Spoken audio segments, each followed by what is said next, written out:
नमस्कार सर हैं प्रकाश sir, good morning. आपका top conviction trade. Well, good morning Viren. ये बात तो पक्की है कि एक्चुअली निफ्टी में बहुत ही स्ट्रॉन्ग रेजिस्टेंस 15861 के आसपास है। ये एक जोन ऑफ रेजिस्टेंस है, इतना इजी नहीं पार करना। और कल का जो अपमूव था उसमें एक रिएक्टिव अपमूव था, purely short covering led rally थी, उसमें ताकत नहीं थी। जब तक वो पार नहीं करता कल का हाई, तब तक हम मान के चलेंगे इट्स वीक। लेकिन फिर भी स्टॉक स्पेसिफिक होना चाहिए और मैंने चुना है लॉन्ग स्टॉक, और वो है अशोक लेलैंड। यस, अशोक लेलैंड में मुझे एक तेजी नजर आती है। इसमें है क्या? बेसिकली जो चार्ट स्ट्रक्चर है ये पॉजिटिव है। यहां पर एक नया मूव शुरू हो सकता है। बहुत ही अच्छी जगह से बाउंस हुआ है, करीब 118 119 के आसपास। इसका जो टारगेट है मुझे 128 नजर आता है, 128। वहां तक जाना चाहिए आते दिनों में। अगर मूव आज शुरू हुआ और कंटिन्यू हो जाता है आज हाई, तो 2-3 दिन में एक लेवल देखेंगे, हायर जोन 130 भी देखेंगे। स्टॉप होगा 123। तो अशोक लेलैंड में बाइंग नजर आती है। किसी को कॉल्स लेने ऑप्शंस की जरूरत, तो मेरे ख्याल से 130 का कॉल करीब 3 रुपया 30 पैसे के आसपास है। अगर आज मार्केट लो खुलता है तो और भी सस्ता मिलेगा। स्टॉप लॉस होगा 2.5, ₹2.5 का बस। उसके उस 3 और ₹2.5 के बीच में अगर मिल जाता है तो ले लेना चाहिए। रिस्क बहुत कम है और ऑन द अपसाइड हो सके तो ₹9 भी चला जाए, हु नोस, 2-4 दिनों में। तो अशोक लेलैंड का मूव शुरू हो सकता है। जगह अच्छी है, मेक और ब्रेक जोन्स पर है अशोक लेलैंड।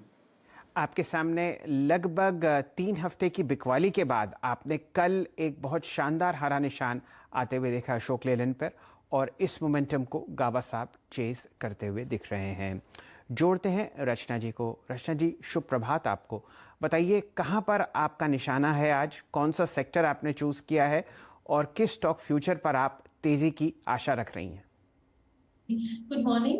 एंड मेरा ये मानना है कि जब तक निफ्टी में हम फ्यूचर्स के हिसाब से 15,730 और 750 के बीच में सपोर्ट फाइंड कर लेंगे, तब तक कोई दिक्कत नहीं आनी चाहिए हमारे ये मूव को। और बैंक निफ्टी में हम जब तक 34,480 को सस्टेन कर लेंगे फ्यूचर्स पे, तब तक उसमें भी हम फॉलो थ्रू की उम्मीद बनाए रख सकते हैं।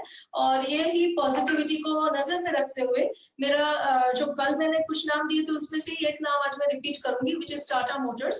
और आज का भी मेरा कॉल टाटा मोटर्स में रहेगा फ्यूचर्स के हिसाब से, क्योंकि हम थोड़ा शायद गैप डाउन खुल सकते हैं, तो फ्यूचर्स पे ऐसे लगाएंगे 286 पे, और टारगेट्स हो सकते हैं 296 का, 300 का एंड 302 का।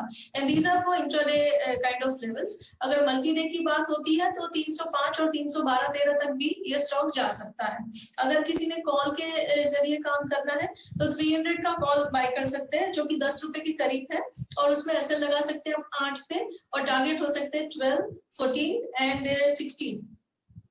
तो रचना जी, बहुत लोग जो टाटा मोटर्स में फंडामेंटली निवेशित हैं आपका शुक्रिया अदा करेंगे। जुलाई की एक्सपायरी बहुत ही दर्दनाक रही टाटा मोटर्स के लिए। आपने लगभग 360 का उच्चतम लेवल आते हुए देखा और ये स्टॉक गिरा लगभग ₹280 के आसपास। ग्लोबल सेमीकंडक्टर शॉर्टेज इस काउंटर पर हावी रही और नतीजे भी कुछ ऐसे नहीं थे जो आपको तसल्ली दें। यहाँ पर अब एक अच्छा स्विंग ट्रेड आता हुआ दिख रहा है। 2 दिन पहले ग्लोबल कंपनी फोर्ड मोटर ने कहा कि जो सेमीकंडक्टर की शॉर्टेज बाज़ार में मानी जा रही है उतनी नहीं है, और उस वजह से एक अच्छा सपोर्ट आपको कुछ ऑटो काउंटर्स में भारतीय बाज़ारों में भी आता हुआ दिखा टाटा मोटर्स, और इससे पहले अशोक लेलैंड पर आपको एक बढ़िया लॉन्ग कॉल आती हुई दिख रही है।